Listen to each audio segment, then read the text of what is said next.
সংস্কার করে 10 মাস অতিবাহিত হতে যাচ্ছে। আমরা তো এই সরকারের কাছে এটা প্রত্যাশা ছিল না।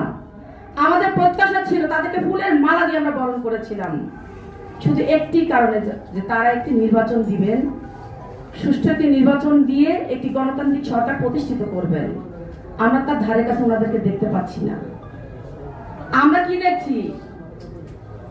আসিফ মাহমুদ সজীব ভুইয়া, তার এপিএস, তিনি একজন উপদেষ্টা, এনসিপির উপদেষ্টা। তার এপিএস দেখছি 400 কোটি টাকা দুর্নীতির দায়ে তাকে দুদক থেকে তাকে ডাকা হয়েছিল, তার সবকিছু সিজ করা হয়েছে, তাকে বিদেশে যেতে বাধা সৃষ্টি করা হয়েছে। এই হচ্ছে বর্তমান বাংলাদেশের প্রেক্ষাপট। তারা সরকারেও আছেন, তারা আবার নির্বাচনকে কিভাবে প্রলম্বিত করা যায় এনসিপির কথা মতো সরকার চলছে। আমরা কিন্তু এই আমাদের যে প্রধান উপদেষ্টা, তার উপরে আমাদের অগাধ বিশ্বাস, আমাদের অনেক প্রত্যাশা। উনি বিশ্ব নন্দিত একজন ব্যক্তি।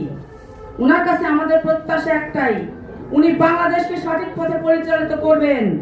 উনার